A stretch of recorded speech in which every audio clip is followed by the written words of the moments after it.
Hey everyone, welcome to this episode of Bullets and Bourbon. The Marine Corps shooting team recently wrapped up the Marine Corps Marksmanship Competition Far East, and we have some individuals who are going to be speaking to their experiences at this year's latest iteration.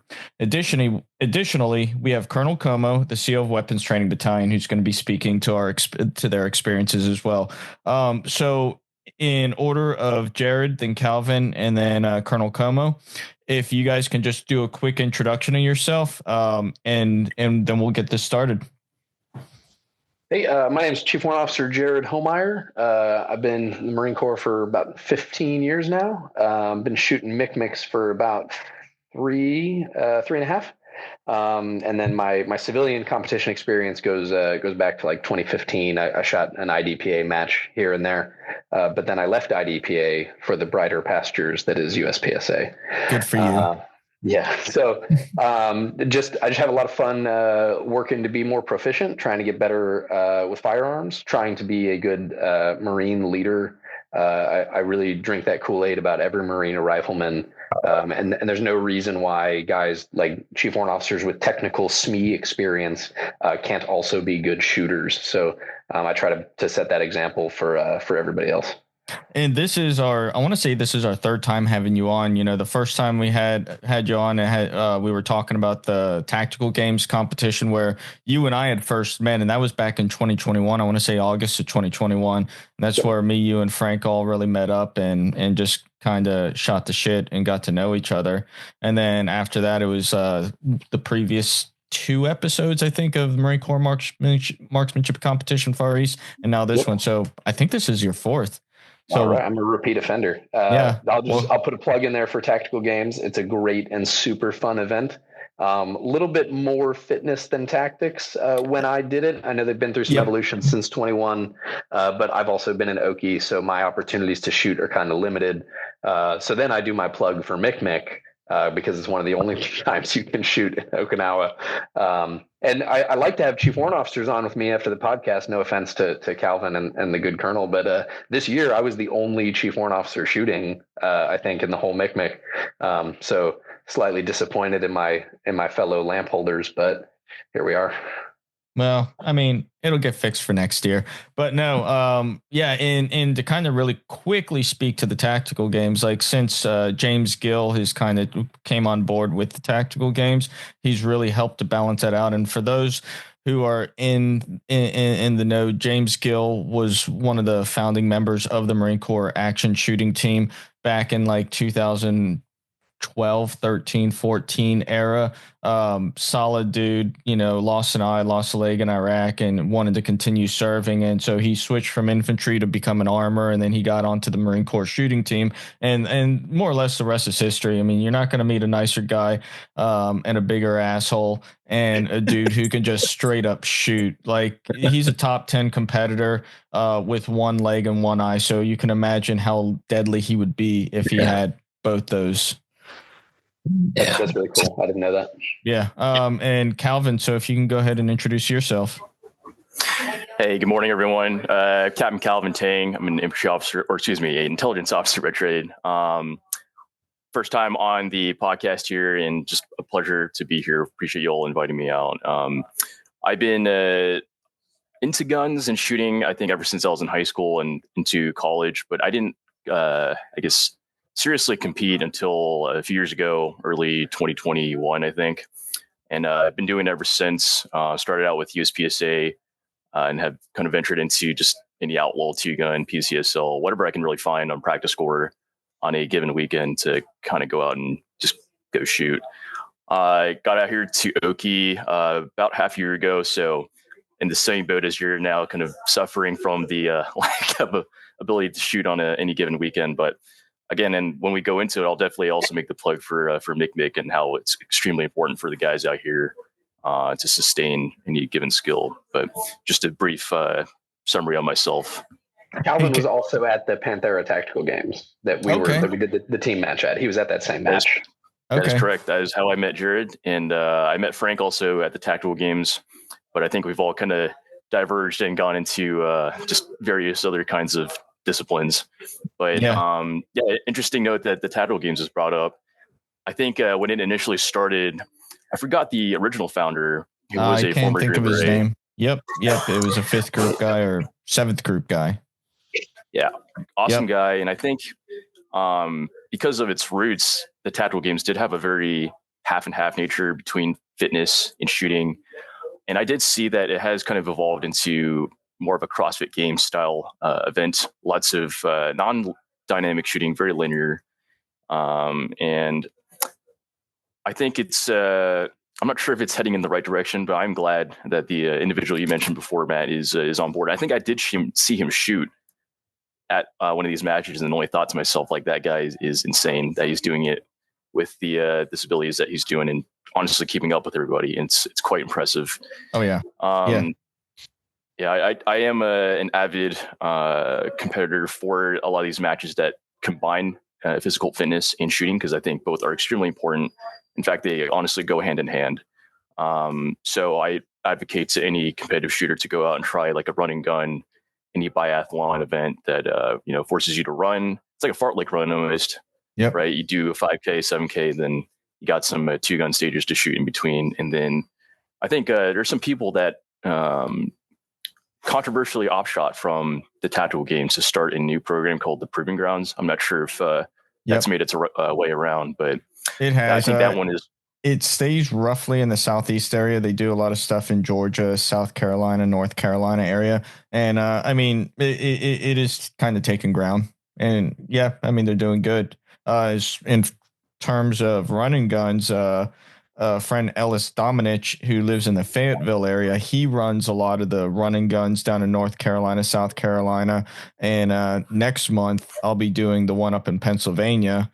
And then again for the guys in the North Carolina area and up here in Quantico, down in Asheboro, North Carolina, they have a match that they just started up called the Gauntlet match. And it is nothing but like this. The flavor is you do physical work, then you shoot, then you do more physical work, and it's blended into 5 different stages, just like that. And there's only one division, and that's legendary. Pick the heavy shit up, move it, and then and it's great. So like I speak to this like a lot. North Carolina is like a mecca for different shooting sports, and like my limit for me personally is like a 4-hour limit. I'm willing to drive for locals and stuff like that. And for bigger matches now that I'm out of the Marine Corps and I want to spend more time with family, but like North Carolina is that mecca, and like guys at Lejeune have perfect opportunities. Even here up in Quantico, there are perfect opportunities to get out there, shoot, and compete. 100% with you there. Did get to experience the joys that North Carolina brought. Although I ventured a little further sometimes from good old Beaufort, South Carolina, but I will say that is a hidden gem for the shooting world. Absolutely. And Colonel Cuomo, your turn. Yeah, no, all good, guys. Fired up. I am incredibly grateful to be with you and get to know you, Jared and Calvin, to a little bit lesser degree. Jared and I chatted a good bit at the Mick out in Oki, and then in whatever it's been, about a month. But quick snapshot, guys. I've had the privilege to be the CEO of Weapons Training Battalion for the last 6 months. I'm not from a Marine family. I just love Marines. I'm addicted to Marines. I've been an infantry officer going on 24 years. So, kind of constant fire hose, learning, trying to do, the best you can to help young Marines become ever more lethal. And so it's been a great past 6 months of learning each and every day about the history of the shooting team, which I'd interacted with over the past 24 years at different spots, but not to the extent, of course, that it's been the last 6 months. So it's been awesome all around. So I'm just looking forward to our chat. No, I appreciate it. I appreciate all 3 of you coming on, and I look forward to having this conversation. I guess we'll get this first started. So Marine Corps Marksmanship Competition Far East is the second match within the schedule of the marksmanship competitions for the shooting team. In your opinion, why is having these competitions so important within the Marine Corps, and specifically in areas like Okinawa and Hawaii? And we'll start with you, Jared. Yeah, thanks. I like going first because then I have to do all the hard stuff and I don't get to piggyback off anybody. Yeah, so when I'll back up a little bit to when ARQ was rolling out across the Marine Corps, and we got this new qual that we hadn't really evolved table 1 and 2 in a long time. And I went to a brief, and the gunner from Weapons Training Battalion at Lejeune there said, "Hey, you don't go to your PFT to get in shape. Like, you show up for your PFT, you've already done the work, and this is just your grade. Like, it's a qualification." And so we were applying that same kind of thing to ARQ, like that we changed it from annual rifle training to annual rifle qual. So I think MCMC provides this great opportunity where with very little pressure, because there's no score for like your JPES or your fit rep or anything like that. Or inversely, a lot of pressure if you're like a competitive person. So it's either no pressure or high pressure, but you get to go shoot and do something different. And especially in Hawaii and Okinawa specifically, like, we were just talking North Carolina as a mecca, but out in these areas that we only have a couple chances to shoot, and it's when we put together unit ranges or when we go out and do MCMC. Yeah, and I think there's a lot of Marines who don't get exposed to that kind of thing, and even if they want to get better at shooting, they don't necessarily have a lot of avenues unless they've got someone in their unit who's doing stuff like that, or they can get exposed to more stuff at the MCMC. So I think it's super important for that, and then I'll just wrap up with. You don't often get like advanced marksmanship coaching from some guys who can really put rounds on target like the shooting team can. And in most Marine Corps training settings, you don't get a whole lot of discovery learning. You don't get a whole lot of reps with like dynamic and unconventional positions and techniques. There's a lot of work to change that. We got guys like the Nelson family and JMAP, and we're working on some better training things, and those things are filtering down IMA, and we're modernizing, but those things take a while. And I think doing things like MCMC and learning to apply your fundamentals in all these unconventional scenarios and situations is just a really, really unique experience, and great for Marines to get a little bit outside of the box. Calvin, what you got? Awesome points, Jared, and I will probably, unfortunately piggyback off a couple of those items. But I guess first and foremost, it's important to discuss why MCMC is important overall, regardless of location. It really reinforces the fact that these skills required to shoot successfully in competition, and in this day and age, do translate into real-world practical and combat shooting. And one more thing it offers is that it encourages Marines to practice on their own time and to maintain relevancy and proficiency, right? Just like how we say you don't show up to a PFT, to work out. You're supposed to be assessed at that time point, and you're expected to maintain your physical fitness on your own time prior to doing so. And shooting should really be no exception, right? And this was my first MCMC. Heard a lot about it and was super excited to join in for this year's Far East. And what I have noticed was, of course, most of everything taught was pulled from various disciplines of the civilian competition world. And as we know, I think, my opinion is the civilian competitive world, remains the most premier environment for improving shooting skills. And really what this does for Marines more so, stateside, is they're able to go out to their USPSA club after doing a MCMC, apply the skills that they learned from competition, and then kind of use as a segue to further improve individually. And then if allowed, bring back certain things that they've learned just from guys that shoot on the weekend that are extremely, good, and then educate their unit. And then kind of like what we've touched on is for Oki specifically, right, where civilian competitive shooting is unfortunately non-existent. It's really the only major exposure Marines get to any kind of major competitive shooting and high quality individual skills instruction. So it's 100% a sustain that we need to continue for just Marines for the future generation. Absolutely. Colonel Cuomo. Yeah. All right, I'll do my best here, guys. So I got 3 broad points, some of which I think you've covered and I know we've spoken about, but I think sometimes it's helpful to kind of take a journey backwards to why we have a MCMC, why we have a shooting team, where they came from, to your question specific to Far East. I was hoping you'd tell this story, sir. I left it for you. Yeah, no. All good, brother. All good.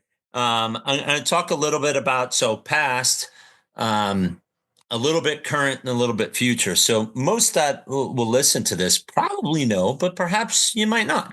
The shooting team's formed in 1901. Our ninth commandant creates it because in 1899, we have roughly 6,000 Marines in the Corps, and 80 of them are qualified marksmen. I mean, it's amazing when you think, I think the core of your question, why are MCMC so important? Because when you say the word Marine, most Americans, I think, probably have an image of a badass with a gun that can fight, that's in shape, that can go anywhere in the world, and will do whatever the hell is required to protect America. Where does that image come from? If you were to ask that question in 1888, 1870, that was not the way a Marine was thought of. Well, and most of them couldn't even qualify.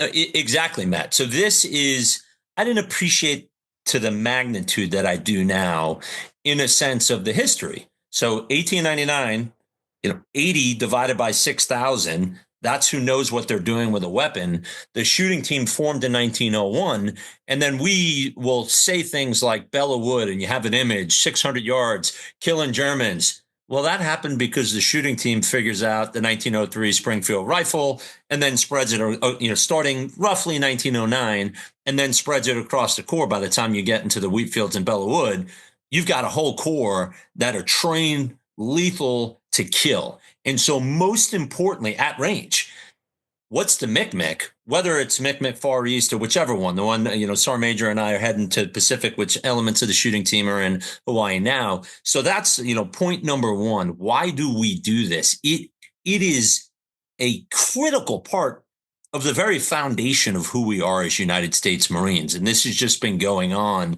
So tied to history, now with Marine Corps force design and focused on the Indo-Pacific and blah, blah, blah, blah, blah. Is this a good or bad thing? Where is the first ever competition? In the Philippines in 1910. It's like, what kind of comes around? So I'll say that when, Jared knows this because we were chatting about it in Oki, when I had a chance to chat, which is fascinating, right? Jared is, he's humble, so he wouldn't word it exactly this way, but he's the primary marksmanship trainer for 3rd Mar Div squad competition. Think about this. I don't know your MOS. I should know. I know he makes gators work. So he's like electro, whatever. What is that MOS, Jared? I'm a 2805 ground electronics maintenance officer. Okay. Bingo. So in the foundation of who we are as Marines, every Marine or rifleman, you've got someone who is an expert with a bazillion-dollar radar, who the division commander relies on to teach marksmanship based on what the shooting team brings to these MCMCs and trains, which is, and of course, everything that Jared was talking about, his own passions, which is pretty awesome to who we are as Marines. And I just bring that maybe to the third point. I think this is right. Someone can fact check me. I think as we're speaking right now, 27%, I was told, of the Army is not qualified as marksmen, like of the active duty United States Army as we speak. And this is not a criticism of the Army. Many soldiers, which, have fought their asses off in Iraq and Afghanistan. It's not a criticism of it. It's who we are as United States Marines. Everybody is a lethal marksman. There's scales of that, but everybody knows what the hell he or she's doing with a rifle. And I'm at the Army-Navy game, and, whatever it was last month, and I'm sitting next to some retired Army guy. And once we get over, like, who's going to win the football game, and he asked me who I am and what my job is and blah, blah, blah, blah, blah, blah, blah. And one thing leads to another. He's part of the Quantico Shooting Club, and he tells a story of being in Afghanistan and loving the Marines in Kabul, because no matter what the hell happened, when they were attacked, he knew the Marines knew where the hell they were going. They could pick up their weapon and they could fight. And he could not say the same about his own unit. And so I think that in a nutshell, and one very last point as it relates to and Jared hit on this a little bit, as did Calvin, the shooting team, again, I did not appreciate this. Out of any given year, roughly 6 months of the year, they're focused on running MCMCs. Getting the MCMC set up, flying out, meeting FMTUs, etc. The other 6 months out of the year, they are competing in the toughest competitions in the world to learn in America, internationally, against other services, figuring out how the hell to be the most lethal. So Jared mentioned the Infantry DIMA or the Infantry Marksmanship Assessment, JMAP. These are things that are combat lessons learned from Iraq and Afghanistan, civilian shooting competitions. Let's put these all together to make every single Marine more lethal They do that in a very centralized, if that's the right way to say it, manner. And then, as General Wortman described, they go out to places like Okinawa. They get 120 of the best shooters in 3MEF and MCI pack show up. They train them, and then a bunch of viruses go out to all the other units, and they make them more lethal. So that, in a nutshell, is why I think MCMC, Far East, and all of them are so important. Over. And I had a conversation with Alex Goking, who's getting ready to PCS from the shooting team out to California soon here. And one of the points I made to him is, and he kind of brought it up, like the quality of Marines coming to the shooting team now is so high. The bar has been just constantly getting lifted, and I think a lot of that has to do with the work that's been put in over the years and how much it's taken. The bar just keeps getting set higher and higher because more Marines are just getting into it more and more, and then they're taking the time to go out and compete on their own. It's like you said, it's like a virus. Once they get that bug, it just sticks with them, and then it just spreads like wildfire. And like the team, I told Alex this, like the team, I haven't seen, like the team that I was on, like they were exceptional individuals, and I'm not taking any away from anybody that served with me or before me, but the guys that are on there now, they're coming to the team with such a high level of ability. It's pretty amazing. And it's pretty amazing to see the growth of how it's evolving. It's interesting. No, it's special. One of the things that I didn't think about until, other people are answering the questions, we mentioned JMAP and stuff a little bit. And I listened to a podcast. There's Chief Officer 4 Marine Gunner. He was on the Brutecast. I can't think of his name now, and I want to give him credit. But he's in the marksmanship program. At what was it? Josh Gray? Gray, yes, that's it. Yeah. And, he's awesome. And we were talking about JMAP and some of the newer and like more modern approaches we can take to training. And similar to JMAP with MCMC, there is no cap. Like there's no standard. And so it's not like, oh, I passed the bar, I'm good enough. Like the guy next to you might do it faster. You might get all alphas, but the guy next to you might do it faster. So you have to really put it out there. And I think over the years of competitive shooting, to Matt's point, the guys on the team now are probably better because they've grown up in that environment where there is no cap. And there's no perfect, because the next guy could always do just as accurate and faster. So just the new modern approaches to training are probably having some fruit. And you're probably seeing it the shooting team first. And then hopefully we get those kind of fruits out of the rest of the fleet as well. And one of the things I like, we talk about discovery learning and what that means, but one of the aspects that I absolutely love about the shooting team is that there is no zero defect mentality. Like if you screw something up, they're not going to belittle or badger you or tell you you're fucked up. They're going to be like, hey, what did you learn from this? What can you do better? How can we learn from this? And they're going to point out all the things you did right. There's a book, that Lanny Basham wrote, and it has to deal with, with winning in mind is one of them. But there's another book he wrote called Coaching Champions. And as I was reading it, one of the things he pointed out is you don't teach your kids. It's about teaching your kids to become champions. And the quickest way to turn them off to something is to point out all the things that they did wrong. But the way to make them champions is, hey, don't look at everything you did wrong. What did you do right? Expand upon that, do better at that. And then everything else will fall into place. And that's the approach that the team has taken. And, it's just a different form of learning. We've taken all the hard ass quote unquote mentality of, you're a fucked up piece of shit to, hey, like what can we do with this? And I love that about it.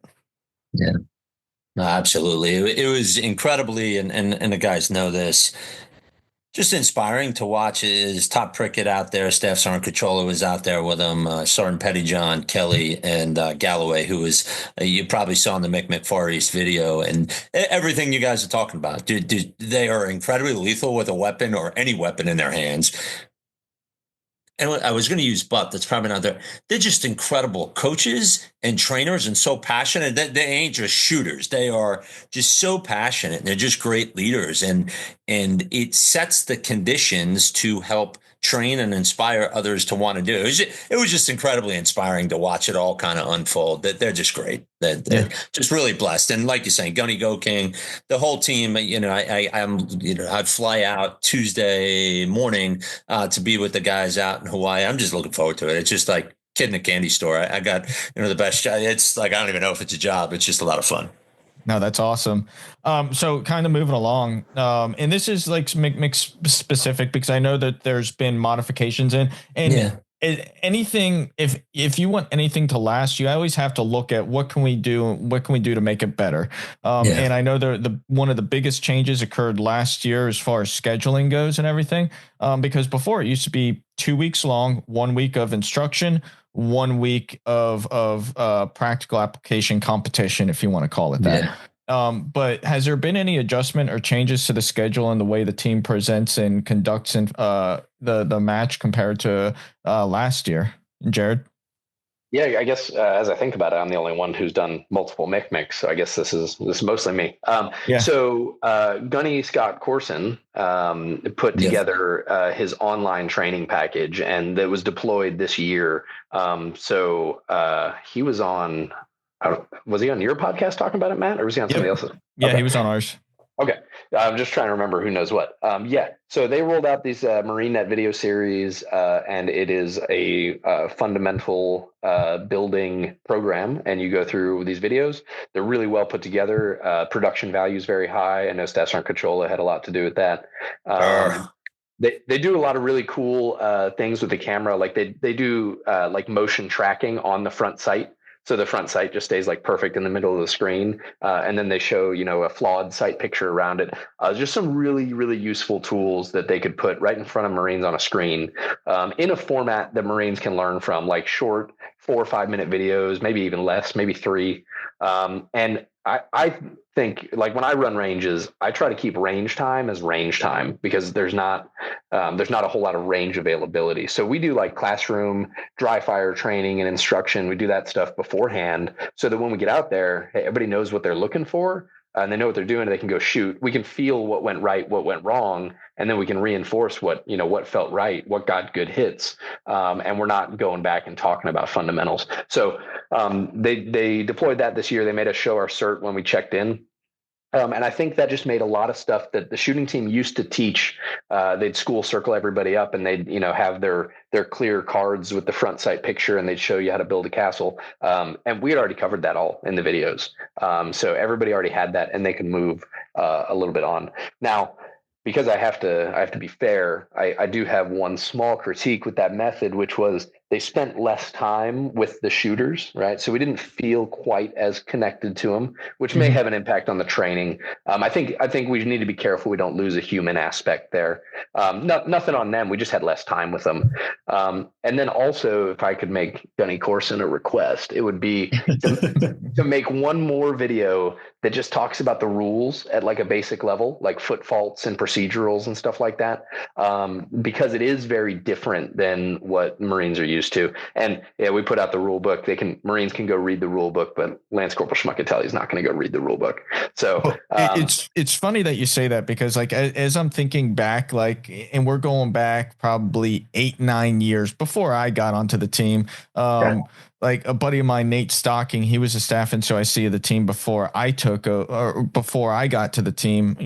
There was one person in between whenever I became the staff NCOIC, but Nate, like, he, great dude. We're still friends, talk to him all the time. He lives local for a short amount of time before he moves back home. But all that aside, is I remember whenever they first started what they called the combat matches, before it turned into the Marine Corps Marksmanship competitions. And it's like, hey man, like, you have all this freedom of movement within this area. Like, attack the targets however you see fit, basically, is what it came down to. And the Marines like, I can move and shoot, and like, you're not going to yell at me or stop me or anything like that. And it was like just such a new and diverse concept that like the Marines were not used to when doing that. Because Marines traditionally are just used to being stuck on a line and static shoots. And now we're in a way to where we can just, move dynamically, and it's great. Yeah. Calvin, I know you weren't. Yeah. Calvin, I know you weren't in the marksmanship competitions previously, but like, do you have anything to add on in terms of the lessons or the way everything was presented? I don't think I have too much to tack on. And yeah, look, I have heard of other participants before saying that they did have like a week-long instruction. Certainly would be nice to have in person. And of course, if the government's giving me ammo to use, I'm not going to say no to that. But as I'm thinking about it, actually, I don't think I have too much to tack onto that. I think in the future, reverting back to that would be nice, because it was, again, more so a Moodle instruction course this time around with a few days of instruction. But the days that we did do hands-on live fire were extremely beneficial. More so, I think, for guys that have done competitive shooting before, they'll recognize like what a build drill is and just know how to get back into that. But for a lot of guys that haven't pulled a trigger that quickly before, certainly more range time to get acquainted with the weapon system in that way would be beneficial for them. So it's kind of the comments I have on that. No, cool. I appreciate it. And Colonel Cuomo. Yeah, no, this is obviously helpful for me to hear straight up. I'm a flat chain of command. Tell it like it is. Ultimately, let's focus on being more lethal for our country type of thing. So I appreciate the feedback. And maybe I'm going to sound with a couple of cop-outs here. The challenges, right? And this is just me learning, right? So I ask up front, relatively Nick, the new guy, whatever this is, like 4 months ago, and I'm getting the first brief on MCMC NCR, and I'm trying to understand. We do night. There's like night part of the competition, and then you get this like conundrum of how many commanders and sergeants majors and et cetera, down ops chiefs are willing to let their Marines leave for 2 weeks, 2.5 weeks. And then how many of them even will they say things like, you can go during the day, but this stuff still needs to be done. So then you're going to do it because you're passionate about shooting. You want to go compete.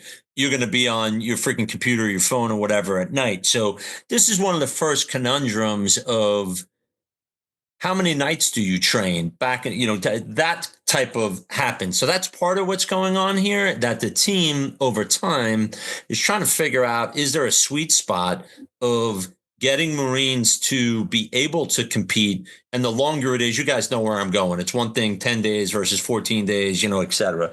That's a conundrum. It's not a cop-out. I just know that Captain Bod and Top Prickett and, Master Guns Capco, they were trying to balance that. And then the human part, it is, of course, an incredibly fair point. And I think it's a conundrum with where we're at to some degree. The shooting team has had so much success with JMAP, for example, practice score, that now Weapons Training Battalion, I don't know, Matt, when you were there, I don't think you did. Correct me if I'm getting this wrong. I don't think that there was an infantry marksmanship training program, essentially cadre of around 10 instructors who are separate from the shooting team, who are doing their damnedest to run separate courses on top of the standard CMC, CMT to make sure that these advanced instructional tactics and the courses of fire, they're running them for infantry, and now it's spreading to other Marines. So long story short, of the BICs that we had for the shooting team, some of the guys are being pulled in multiple directions at the same time. So the instructor capacity, the shooting team members that have been running the MCMC, it has decreased a little bit. It's one of the 4 action items for Sergeant Major and I to try and figure out if we can balance this now that, and Matt, I know you know this, and Jared, we chatted about it. Now that we have the first ever marksmanship campaign plan, now that we have the direction to field JMAP, we're like knee deep in this. when I first got to the battalion, Greg Jones had done such a phenomenal job setting conditions with the team that I remember, I mean, Matt, you were at the change of command, and he kind of drove the point home on JMAP and the MCP. Those battles really, whereas at the change of command in July, the team had brought those, like in a football analogy, they were like over the midfield, maybe at about the 30-yard line, if you will. Now they're literally sitting at the 2-inch yard line. We're just waiting to tweak a couple of things. And so that'll free up, I think, over the next FY, it'll free up some instructional capacity. So hopefully that helps. And then just the very last one for me, the guys are doing their best to make sure at all the mix, it's day and night. It's a different course of fire that Jared helped explain. That's definitely more combat oriented in the sense of physical fitness. And Calvin made those, like, you got to run from spot to spot. I remember watching the pistol, heart rates are through the roof. So the course, and so it's day, night, and as best we can with the available teammates targets to make sure that there are moving targets as well. And that was one of the major lessons learned. No surprise to you guys from Iraq and Afghanistan. Hopefully that helps. Over. No, yeah, it's all fair points, and you're absolutely right. Those are the same things that you mentioned, or the same things we ran into whenever we were there. And sometimes getting participants in was a struggle because commanders are like, well, what's in it for my guys? And so at the time, like our buy-in with those commanders are like, well, your guys are going to get a qualification out of it, and that would be the only reason why they would allow them to come. So it is finding that balance. I don't think anything you said is necessarily a cop out. It's the human aspect of working with commanders to get participants in there, and like, to their point, or a fair point, is their commanders, like, a lot of Marines don't understand what it is that the shooting team goes through, specifically sergeants major and colonels, because they never grew up with the program as it is today. And we're 2017 is whenever they ran the first combat, or the first Marine Corps marksmanship competitions, in its evolution of what it is. I want to say it was 2015, 2016 timeframe is whenever the combat matches first started. So it's still a relatively new program within the Marine Corps. So it's been doing nothing but growing, and it's on the right direction. Yeah. No, if I could just make one comment of just how awesome this is, that the guys are trying to find a balance. There were 120 competitors, 119 Marines, 1 sailor at MCMC Far East, from 2.6, 3.4, 12th MLR, 3rd Intel, 3 MEF, Marine Wing Support Squadron 18, I think, is the best pistol shooter, 3rd Recon.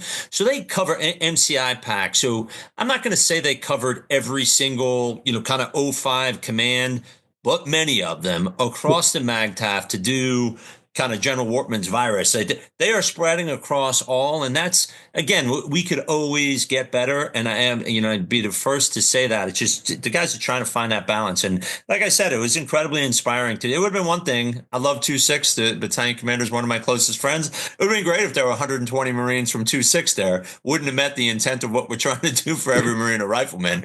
Is and by the way, on that, say again, Bub? Is that Mark Page? No, but I love him too. It's Jimbo Armstrong. Okay. So yeah, but I'll share this. Corporal Costet. I think it's Kastet, and you'd just be so proud because I know you had a hand in this. So, and Jared, you'll probably appreciate this. So Sergeant Galloway, what's the role of the colonel at a MCMC? Once the guys realize he ain't gonna yell at you, like you could talk to him or whatever. So I'm watching Sergeant Galloway kind of give one of the stages, explaining what's going to happen in one of the stages. And I'm just looking at all the team captains, and there's one corporal amongst them. And I'm like, why is this random corporal standing here? Like, how does this happen? So he walks away and he looks the part. Everything that you would want a Marine NCO to look. And I'm like, hey, corporal, come here. Tell me this story. What are you doing here right now? Like, how did you end up here? And he says, well, sir, I'm from Victor 2.6. And I'm like, your battalion's in Korea right now. So how do you have 6? I was like, walk me through this. He's like, well, sir, I went through AMTP or IMTP, and my battalion was running a range. And I did super well at the range. My battalion commander approached me and asked me how I learned to shoot so well. And so one thing led to another, and we started talking about JMAP and IMA and everything to do with the shooting team. And he's like, would you like to put a team together for this MCMC? And so here I am. I think, Jared, you may know, I think he was the most junior Marine on the team. There were 2 officers, I think a gunny. And so there's this corporal like running the show, which was so inspiring. And so that's, I think, not perfect. We could always do better, but it's one of these, it's like, for all the negatives, there's lots of good going on in a gun club. I don't know, Jared, I think I got either all of that or most of that right. I don't know if Calvin, did I miss anything? No, that sounds right to me. Yeah. I will tell a small anecdote, because when I was at MCMC East in 22, similar kind of story, not the team captain, but I'm there at MCMC, and just a whole bunch of dudes show up wearing frogs, and they're like PFCs. And in my MOS, we never see PFCs because they hit Lance before they hit the fleet. So we're waiting for the sun to come up, and I walk over to a group, and I'm like, what are you guys all doing here? How I didn't start shooting MCMC till I was a warrant officer. Like, how'd you guys get here? And he's like, sir, I have no idea. Gunny told me to be at the armory at 04. And I was like, who are you with? And I forget. It was one of the infantry units on Lejeune. But I was like, how many of you are there? And he's like, 73. And I was like, yes. So you get him like, General Wortman's virus, you get him in early, and just exposure to the competitive shooting world, and just knowing that, like, I remember when I was a Lance Corporal, and I'm walking in the 3rd MHG Chow Hall at the time, because it wasn't a MiG yet. And I see a dude on the wall with like weird shooting badges in his command photo. And I'm like, what are those? Yeah. I understood them to be marksmanship competition badges, but I had no idea how to get them or how to get involved. And it wasn't until Frank drugged me to a MCMC that I realized, like, oh, it's this easy. Like, there's no requirement. You can just sign up. And you can put together a team. And now I really hope that, company grade officers and junior leaders or senior staff NCOs just really get out there and put themselves out there. Like, you can put together a team, and you'd reach out to anybody on this podcast, and I'm sure they would give you the how to go about the basics of getting a team of Marines to MCMC, and some of the things you could do to prep them to get ready for MCMC, so they have a good chance. No, absolutely. So I did go on. So I did have a 1 save round, sir. That was absolutely not a cop-out answer, because I said what I said, completely neglecting the fact that had the MCMC this year not been shortened to what it was, myself and several individuals actually would not have been able to compete, because the week right before was a 3-MEF exercise. And I think on the tail end on that, there was like a couple days overlap. There were individuals that were on night crew coming in on day because they wanted to shoot so badly for this competition. And just goes to show that there is absolutely that drive to do whatever it takes to compete. But like to your point, sir, there 100% is a sweet spot. It is something to 100% figure out as a group, I think, in the future, to include the maximum amount of participation, but also get the best balance of what a Marine Corps shooting team trip could offer. So I just wanted to offer that point. Okay, no, Calvin, I appreciate it. And for anybody out there listening, whatever, I prefer to talk and not be on email, but whatever, if you're around the world, you want to send me, it's Scott, what is my email? scott.a.cuomo.mil@usmc.mil. You got ideas to do it better. And I know I speak for Capt Bod and Major Stevenson, the guys.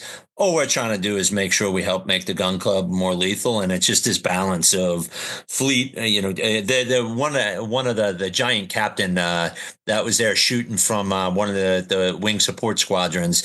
He can't come to nationals because he's got to deploy. And he was like, sir, can I have a chit, if you will, an IOU to come next year? And I was like, of course, just let me know. Yes, go do your operational commitment, and then we'll figure it out. So that's one of the things we always used to do with guys. Like, if they couldn't make the championships that year, it's like, hey, just let us know, hit us up for next year championships. You guys you can come out. All good. Yeah, 100%. No, that's awesome. So given the direction of the Marine Corps is headed with Force Design 2030 and conducting more distributed operations, what makes practical shooting far more beneficial to the development of Marines in today's Marine Corps? Yeah, so I'll go back to an answer probably better than I could give, and it would be Gunnar Grayick's point on that Brutecast podcast. Which, if you can find it online, maybe, Matt, I'll try to send you a link so you can put it in the show notes or something. But like lessons that we're learning from other conflicts these days is massing firepower now is a lot harder than it used to be, and any collection of troops on the ground is instantly a target. Like the battleground is more transparent than ever. The Battle of Bakhmut in 22, there were something like 50 drones in the air at any given time, just watching every corner of every building. So massing a rifle company, like you can't do it anymore. So we have to be able to fight in these smaller and more distributed teams. We've got specialists that are going to deploy sensors and, do logistics and, airlift things in and out, like all kinds of things that we're going to need to be able to do to move around the littorals. And all those teams are all going to require their own force protection. They're their own best bet with their own rifle to keep themselves safe. And we can't put a big group together with huge security to make those kind of parts of the mission happen. So people are going to have to do that on their own. The Marine and his rifle is going to be, that's the smallest unit of employment. Other complicating factors like rear areas are going to be very, very messy.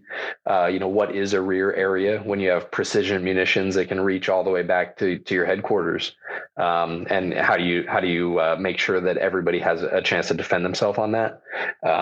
It's gonna be tough stuff in the next fight, whatever that looks like, which I don't have a good answer for what it'll look like, but if I have good marksmanship skills, it doesn't hurt. Yep, certain points to piggyback off of Jared's words there, right? So we're generally, again, just speaking super wave top terms, like we're obviously reducing numbers and overall TO within many kinds of units across the stand and force. We're also offering high tech and high quality hardware for Marines to train on. So as we're reducing numbers, more advanced individual marksmanship skills definitely become more important.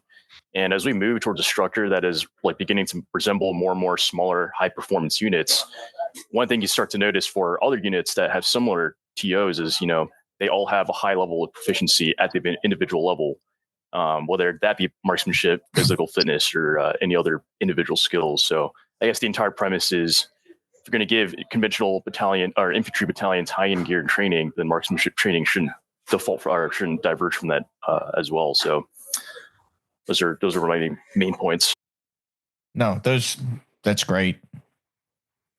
Yeah, I don't think, Matt, were you at the? I don't think you were. Were you at the MCMC NCR award ceremony? No, I wasn't this year. I only bring that up because General Tracy was the guest of honor, and he told this story at the graduation. Like he'd been dreaming for JMAP and the IMA and the whole kind of philosophy since he was a platoon commander. So he tells this story. He's in Kosovo as a platoon commander. And he told it in public, so he'd be cool with my saying this. I think I'll make an assumption. So he's like, I made it, right? I'm this platoon commander, a mech platoon commander. I'm in Kosovo. I got my guys. We got this mission, and it's great. And one night, they're in the middle of the Kosovar Albanians versus the Croats, whatever. They're in this middle of a super complicated situation. And a machine gun team comes out of the hill one night. And he's sitting there with his, I don't know which pair of NVGs he would have had back then. I don't know, before PVS 7s, whatever the hell it was. Some Starlight scope or whatever the hell he had. And he's watching this machine gun team come out of the mountains. And he's nervous, but at the same time, I'm here. I made it. I'm the only one that can see this. And he's watching these guys, tripod gets in, and he's getting himself all oriented. He's all right, I got cheek good. It's in my shoulder the right way. And it's I'm all set. And no one else can see what's going on except for him. He's bang. And the machine gun team looks, but nobody drops. And he's fuck. The gun turns at him. And he's everybody shoot. And they all start shooting at this machine gun.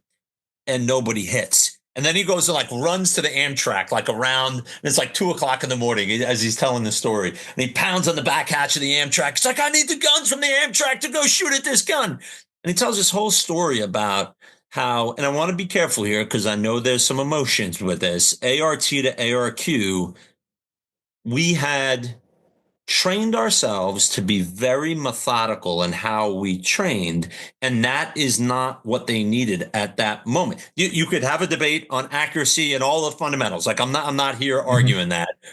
The speed at which they had not conditioned themselves the way Calvin and Jared are explaining the way the Micmacs have changed. So he had the day before the graduation ceremony or the award ceremony, he had spent multiple hours watching the way that they were executing. The IMA and JMAP are part of it.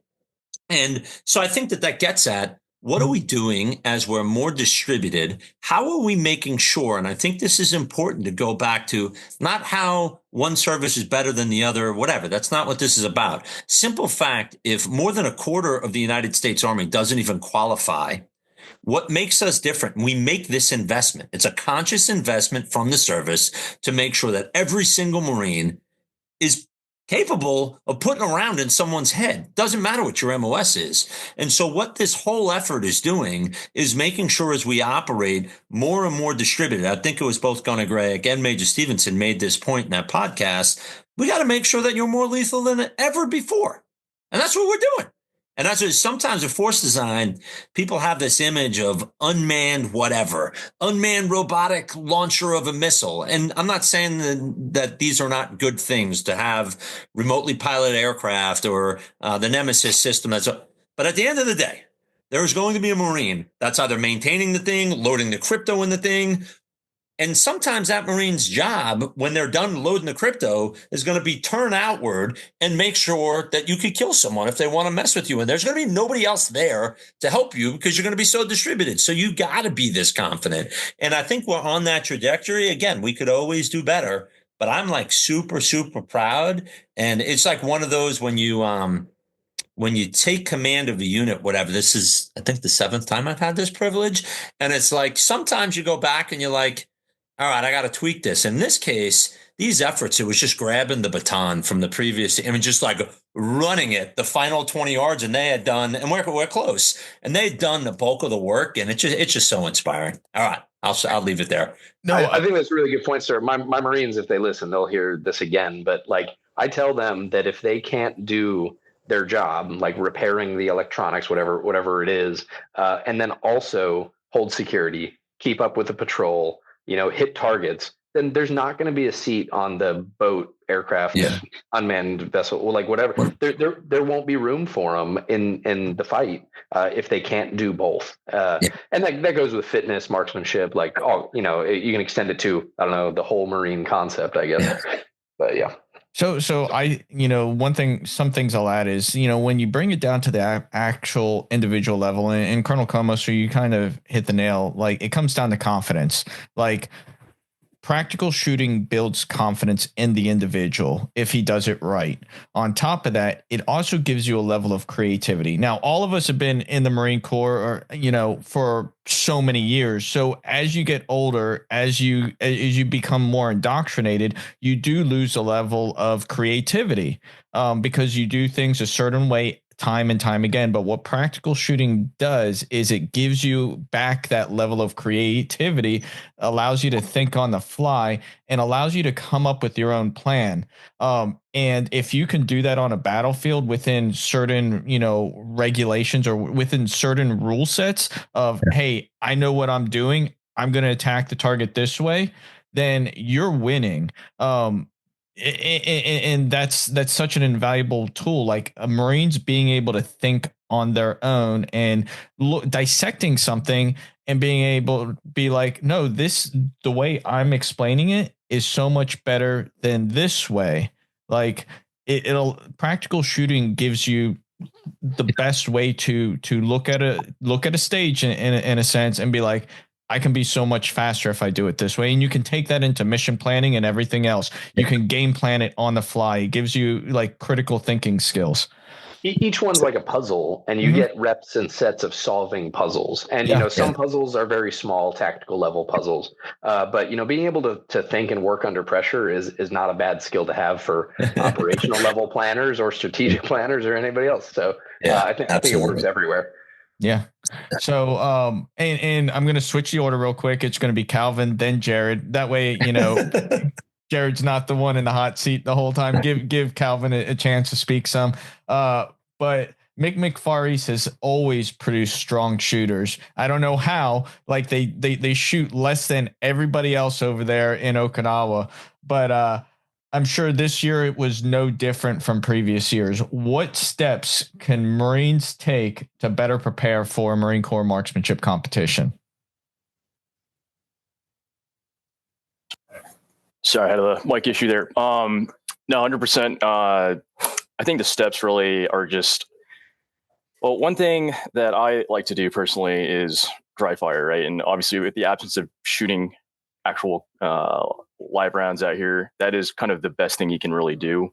And I've talked to many Marines out there at the match this time, and one thing that is that dry fire is almost something that they also don't have access to, just because if you're living in the barracks, you can't have certain things that mimic the shape, or just being a replica is just enough for it not to be allowed there. And really the only way you can do that is if you go to the armory as a group and go check out weapons at a given time and conduct that. But honestly, I think competitive shooting, practical shooting, a lot of it is from, you just need a mindset for that as well. So, going on YouTube, watching vetted instructors, or just, videos that you like that explain the topic is a good starting point, 100%. And looking back, honestly, I've really had no formal training aside from, what the Marine Corps had to offer when I joined. And the way I started getting into competitive shooting myself was, doing it by myself, going online, kind of looking around, being smart about who to listen to, obviously, and watch from. But that is how you kind of ingrain the mindset, trying to replicate what you see as fit for yourself. And then obviously, if you're stateside, you have the ability to apply that, put in practical practice, dry fire, go shoot, compete at matches and see where you stand, right? And then you show up to make kind of feeling prepared. And I think there's some guys that came from PCS recently to Okinawa, definitely had an edge, having competed in the U.S. and this not being their first exposure to competitive shooting. But for those that are especially out here, like if there is a way to dry fire and just kind of do your readings online and get ingrained and settled mentally into the game, like that is 100% a great way to prepare for any MCMC. Jared. Yeah, that's all my number one stuff. He took armory, dry fire, and I think it was really good to go along with the Moodle videos this year, because I PCA'd this summer, so I had a new unit and standing up a new team. So all my guys were first time competitors. I think one or two might have done a civilian competition in the States before they moved out here. But getting all of them a physical few reps. We went to the armory at lunch probably 2 or 3 times a week for like the 2 or 3 weeks before MCMC, and getting them some physical reps of the things that were discussed in Gunny Corson's Moodle package was a really good way to sink a lot of that in. And you saw some of their older habits fall away, where they would like run up to I'd have like a chalk line on the ground, and they would like run up to the shooting position, and like they'd stop and plant both feet and then like fix their posture and then present their rifle. And I talked to him about like, hey, you can do a lot of those steps at the same time. Yes. Yeah. So there's a bunch of that, and just getting some of those like cobwebs or training scars or whatever, like just clearing a bunch of that out. Meant I hope that they could go to the MCMC and just be more of a sponge. They're like closer to what the shooting team is teaching already. They've already broken a lot of those habits, so that they can pick up what the shooting team's putting down faster and easier, and they can get more out of, like, more training value out of it. They can retain 75% instead of just 50, because they didn't have 25% of like breaking down old roadblocks. So I think that was a good step that helped. We had one guy on my team, like first competition, and he got a pistol medal I didn't medal at all this year. I'm still dissecting what happened to me, but that's okay. Just blame it on the gun. I can't do that. That's against the rules. But I know. And so one of the things that I've been working on, and it's kind of just been a growing project. Calvin mentioned, people on YouTube and selecting who to watch and who to follow. So for my team, I have a running Google Doc of a welcome aboard package. And so whenever somebody applies to the team, I send them the welcome aboard package and ask them to read through it. And I've got a couple different sections on there for things like gear setup. I've got the link to the shooting team's Moodle instruction, gear setup, some practical shooters, recoil management classes from vetted instructors, things like that. So I don't test them on it. I don't know how many of them read it, but I put a bunch of the good resources right in front of them with trusted people that I know are teaching good things. Because I have this philosophy and this mantra: if you want something done right, you got to make it easy. So it's one thing like to tell Marines, hey, go find something to help you. It's one thing to give them a toolbox and be like, hey, look in that box, and there's something that will help you. So I think that's a big help. And then with all the teams I've done before, I've always tried to do live fire range training beforehand, run some demo stages, take some scores down in practice score and show them where they stack up. And like, hey, man, if you got 2 more alphas, what would that have done to your score? Things like that. We just didn't have the time or space for it this year, unfortunately.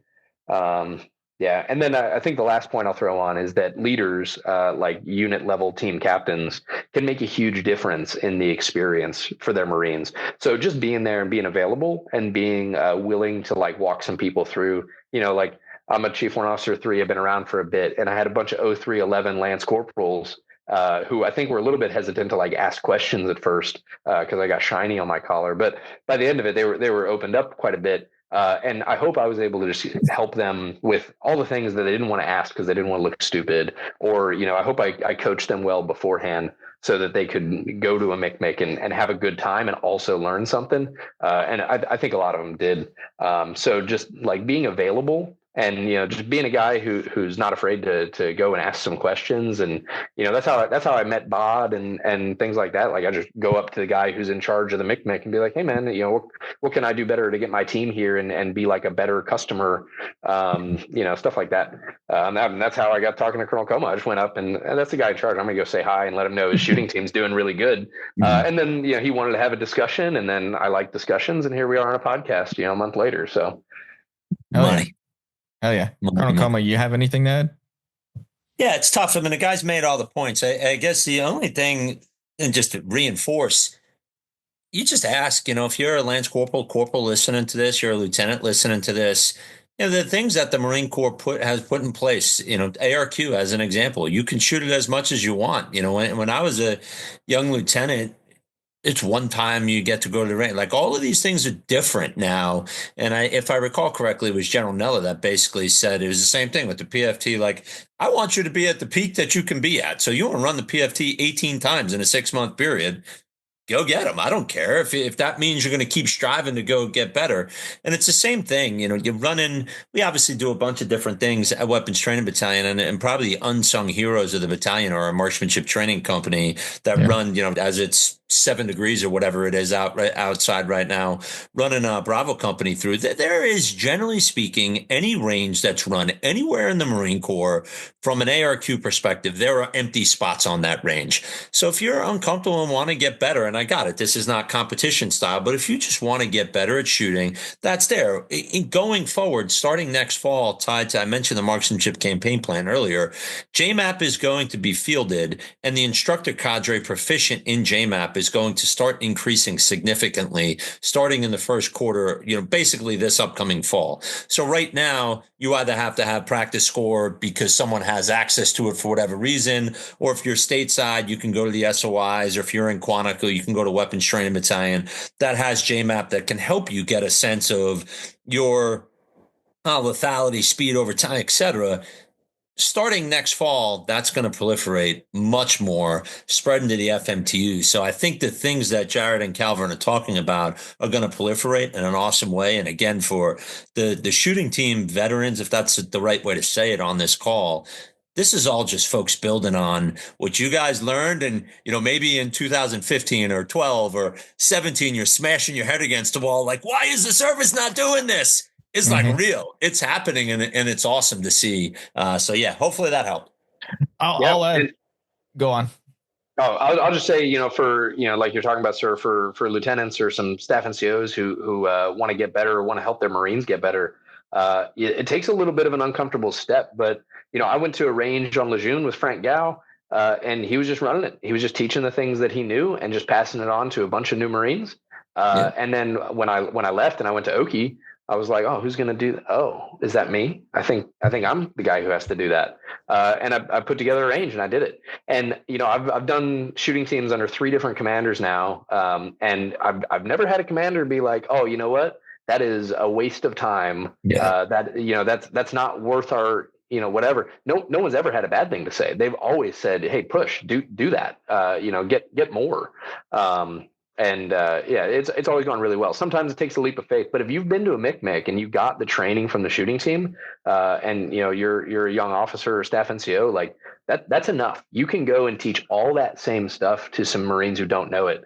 And are they going to be as good as the shooting team guys? No, but they're going to be better than they were the day before. And then you're going to get better as a teacher, and you're going to get better as a logistician trying to put together ranges, because that's its own skill, navigating rift miss and stuff. Like you'll get better at coordinating, so you can do it more often and with less effort. And it makes everybody better.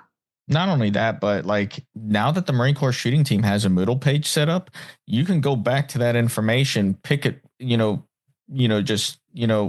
cherry pick off of that information and then teach it back to your Marines, or send your Marines to that way they can learn from it. Or you can just reach out to the Marine Corps shooting team and it's like, hey, I'm doing this. Can you give me any tips, while I take my Marines out here, getting this training going? And like those 100%. Dudes are just so awesome that they're going to give you the keys to the kingdom to make your Marines better. One other thing I'll add too is like, we're in a technology age. Like they're like, kids grow up with virtual reality headsets, Xbox, controllers in their hand. Like they understand technology better than what most of us do. So like with the virtual reality headsets, there's a program called ACE Virtual Marksmanship Training, or whatever it is, ACE VR. And I know guys on the shooting team uses it, and it's like it's a virtual way of training on a different weapon system, like a pistol that you may use, because they like 3D print like 2011 pistols, Glocks, different stuff like that. And it's a chance that you can get that hand-eye coordination. You might not get the recoil, but you get the hand-eye coordination of actually like shooting a gun on a virtual range. And it's you could do that right in your barracks room, no problem. It's just another way to get reps and sets. ISMITs are another good one where there is no logistics of setup. It's usually just a phone call like, hey, can I come use your unit's ISMIT? Even if your unit doesn't have one. But, I'm not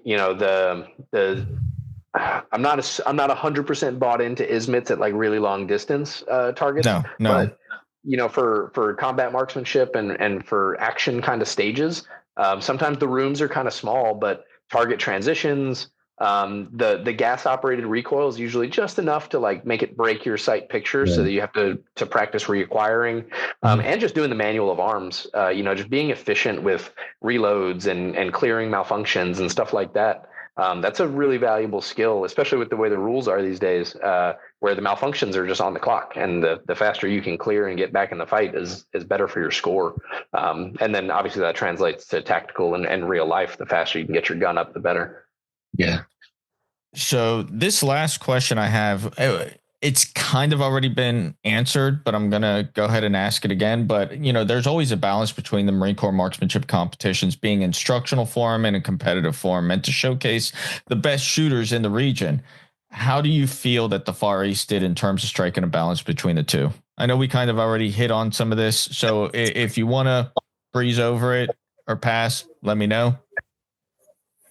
I think I could definitely just retell some of the things that were spoken on before, but I think they did a good job overall. The important skill sets for each weapon system, each discipline for the weapons were definitely hit on. There was a good amount of live fire to kind of display and then let each Marine personally demonstrate that, and build the confidence that they can in fact do this, especially in an environment where maybe that's not something that they have been able to do before. And then more so apply that in a competitive environment to see like, hey, now that you've learned this stuff, like competitively, where do you stack up? And I think the important lesson to take away is that, now that you've gotten this awesome instruction from these exceptional shooters, how do you apply that in the future and build upon that? Because it's not going to make you the best shooter in the world overnight. You have to constantly build upon the things that you've learned and then apply it. And again, out here on the island, it's a little more difficult, but there are certainly ways to absolutely do that. So yeah, those are what I have to offer for that point.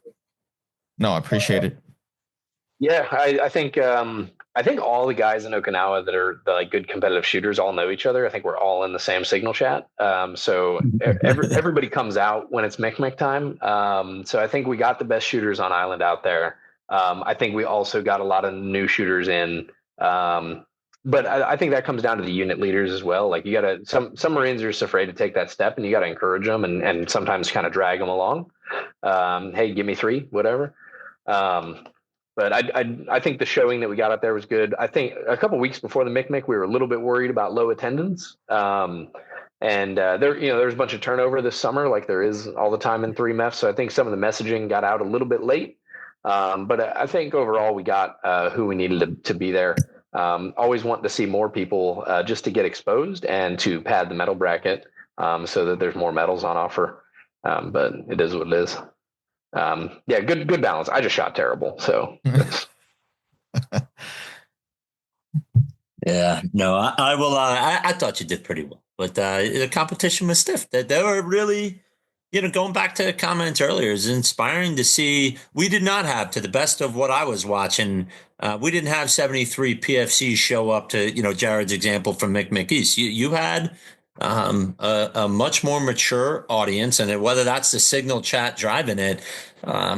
And so the balance with the instructor, to me, looking at it, coming in as a weapons training battalion SEAL, what am I looking for?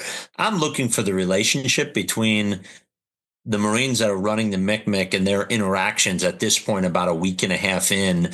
Like, what does that look like? And very much like mentor, teacher, like all righteousness of like, I've got a picture that I took of Sergeant Galloway working with one of the staff sergeants, and he's looking at his score, and it's just such a, Galloway knows what he's doing. He does it every day. He's super passionate about his craft. All of them. I could have said this right now about Sergeant Kelly, Pettijohn, Staff Sergeant Controller, top, all of them. And they are doing their best to reinforce the things that they learn every day by shooting and teach. And it's just great. So I thought the balance, whatever, I'm the biased guy who has the privilege to be the commander. I thought the balance was fine. I think if you asked the Marines, they would say, the shooting team Marines, they would love more time to train. And then it's back to Jared's point of how many commanders in the PCS cycle, whatnot. So I guess my final, if okay, I would say with the Mic Far East video, if you're a Marine listening to this and you're like, crap, I want to participate, and for whatever reason, my picket, commander, sergeant major, company commander, whatever, won't let me participate. Some tools at your disposal to help. One, reach out to me, and I'm happy to ask for the very same way. Worded right. More often than not, a commander or sergeant major. Let me get this straight. You want to focus on becoming more lethal so that you can operate. Now, it's easy for me to say that. I got it as the colonel guy. So some things that might help. The Mic Far East video, so that your commanders, sergeants, majors may have no idea what the hell you're talking about. And so you can send them the video and say, hey, sergeant major, first sergeant, master sergeant, whatever it is. Sir, you might not know what this is. And the video, 2-minute snapshot of why it's so important, is great. There's an article that our team put together, heavily influenced by the shooting team. One of the former members who's the lead for IMTP right now, Captain Williams, which going back to the MAGTAF, he's a 53 pilot running the infantry marksmanship training program, and you do not want to get in a gunfight with him. He is freaking lethal. And he took lead with quite a few guys helping, writing a Marine Corps Gazette article in September that lays out a lot of this evolution from ART to ARQ. And so you can share it with your leadership saying, I want to go learn this. I want to get better at this. And if that doesn't work and you still get a kind of stiff arm, reach out to me. And I'm happy to help. If you're an Okie, contact Jared. I'm sure he'll help, and I'm sure Calvin will help. And it's just one giant team trying to make sure that we can freaking be as lethal as possible. So hopefully that helped. No, absolutely. And I think that's pretty awesome that you guys have a signal chat out there to kind of keep in contact and keep the ball rolling, because, we have technology at our disposal. We have means of ways other than just email chains to keep in communication, and like signal chat, like that's beautiful. Like that just keeps the interaction going every single day. We also use it when it comes time for intramurals and stuff like that. Like that, there's AMHS messages that get pushed out to every unit, but like not everybody sees those. But we've got majors all the way down to lance corporals in that signal chat. Like if they're a shooter and they're serious, they all know about the upcoming events because we all talk about them. Yeah, if I could just make one more, I should have mentioned it earlier, and you guys all probably know this, but maybe not all the listeners will. Lieutenant General Watson signed the Competition in Arms Program Order December 9th, if I'm remembering this correctly. And Matt, you're probably going to do a hand and face emoji thing. For whatever reason, we did not have that order signed. I'll leave the years out for a long time. So if you unpack that, you could find it online. The CAP order, and you could find it on the shooting team webpage, or Instagram page, and then to the account. But the point being, Lieutenant General Watson's guidance to me, as the guy who has the privilege to be the captain of the Marine Corps shooting team, any commander, regardless of where you are in the world, can reach out directly to me to request support from the Marine Corps shooting team. And I have no choice but to go comply with it. It's a lawful order, and it's executing the intent. So if you're trying to figure some things out, and let's say worst case scenario, you got a deployment that's happening during the MCMC and you can't go for whatever reason, maybe another MCMC, maybe MCMC West works for you, MCMC, just reach out. I mean, at the end of the day, if you're a Marine trying to make yourself more lethal and help your fellow Marine become more lethal, more often than not, the tie's going to go to the runner here, and someone's going to figure out whether that's sending an MTT out to your unit, whether that's in a signal chat group, knowing someone that can train this. We'll figure it out. So just over communicate. Again, the intent is trying to make the Marine Corps more lethal. You guys know where I'm going with that. So, okay, thanks. I'll be quiet on that. Well, I mean, you're about to answer this next question, and this one's specifically for you. You've been in the seat for about 6 months now. And given that this is your first time seeing marksmanship training presented with the precision that the team is known for, and given that you make it a point to attend every event that is being held, what are your first impressions? Yeah. No, thanks again for the question, Matt, and for doing what you're doing. Just blown away. My first kind of real look at this, Sergeant Major Cedeno and I flew out to the UK to watch the Royal Marine Operational Shooting Competition. And, I fought with the Royal Marines overseas. I'm not going to, these are some badass mofos. Let's not, and damn, did the Marine Corps shooting team put on a show. And, we don't have them because they basically won a shooting competition that Queen Victoria in 1860 something. And so you can go on the Marine Corps shooting team's Instagram page and see all of these freaking trophies that these guys won. And these trophies have existed for 118, whatever it is, 170, 65 years or whatever it's been, depending on the individual trophy. The ranges that the guys were shooting on were put in and the history behind it. So just completely blown away by their talent, their professionalism, their physical fitness, the competitions. They're running, dragging, sleds like you're training for combat, and they have to control their breath. I mean, you guys know where I'm going with this. So just running so professional. That was probably my first, I would shoot with Sergeant Major, and I would shoot with the shooting team at the SAT range or Ironman or whatever. But this is the first time I've seen game time, real competition with Royal Marines, Germans, watching the guys teaching JMAP, IMA, blown away. And then NCR, just powerful. And just as importantly as what they were doing, the legacy there to have, I think it's Gunny's in, Chris is in, and Gunny Ocasio, I think the best pistol shooter in the history. Yeah, Zinn was there, and it's a funny story. Again, ask. So the security force team, their officer had to leave at some point. I can't remember. So they couldn't compete in the team the team stage of the pistol match. So there you got 5 like super quality staff NCO and sergeant and corporal shooters. And now they can't compete because their officer had to leave because the way the competition rules are. Yeah. So Master Gun's Cap goes like, "Hey, do you guys want to shoot the stage?" And Chris Zinn, I think his first name is Chris. Is that right? Zinn? Brian. Zinn. It's Ocasio Brian Zinn. So Brian Zinn is standing there with his wife and his daughter.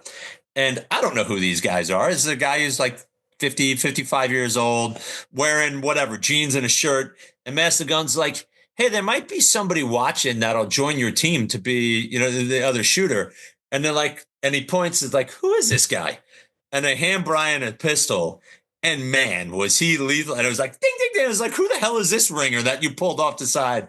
And so, I guess the point, to answer the question, just inspiring and just how good these guys are and to how much a team players and kind of this teacher, coach, mentor on site and then connected throughout. So I've just been blown away. And really, I've asked the team because I don't think I read the Red books and Matt, I'm sure you know what I'm talking about. I don't know if Jared and Calvin do, but if you don't, and if you're a listener, if you like go on, if you like type into Google something like Marine Corps Marksmanship, and the 2 volumes dating back that basically tell the history of the shooting team from 1901 all the way to 2010 there'll be another volume probably in about 15 years or so, just to see what they've done to carry on that, to carry forth that legacy with the innovation and then teaching. And not just the latest, a lot of this combat oriented shooting styles that you're talking about.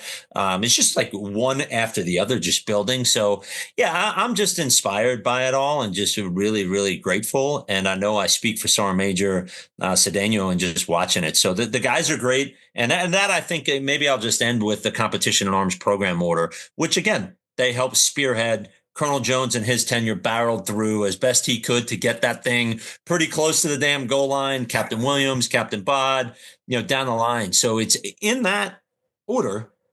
It is, as I mentioned, a couple of minutes ago, any unit in the fleet can reach to the Marine Corps shooting team. I need help to become more lethal. And yeah, the guys are busy and all that jazz, but they're going to answer your request and we're going to figure out a way to do it. It may be different based on the unit, based on the schedule and where we are. So yeah, that's my takeaway. Just completely blown away by the legacy and how lucky we are. So just in Quantico, Dank, like you need to do something with the range. You've got Dank running it. You need something with RTAMs. You got Jim Freely. You got Carlos Hathcock Jr. You need to do something with everything to do with JMAP right now. One of the shooting team, the legends of the shooting, Tom Skier, reading through the Red Book. Tom is like knee deep trying to figure out how to get more. When Jared was talking about practice score, you got legends of the shooting team in key positions, 15, 20, 30 years being retired, trying to do everything they can. And it's just such a blessing to be part of. So I guess that I'd sum it up there. Hopefully that helped. No, absolutely. And all 3 of you gentlemen, I really appreciate you coming on. To the listeners, I hope you really enjoyed this. I'm looking forward to seeing like the rest of the Marine Corps marksmanship competitions throughout this year. I can't wait to see championships happen. Like that's always a really good event to go to and just kind of observe. And then, the closing ceremony is always fun to go to as well. Yeah. But everybody that's out there listening to this, I hope you get out to a range. I hope you go out to Marine Corps Marksmanship Competition, and I hope you get something out of the competition itself. But to everybody, thank you for listening. To my guest, thank you for coming on again, and we'll talk to you next time. Ross, Semper Fi, everybody. Thank you. Thanks, Matt. Thanks, Matt. Thank you. Yep.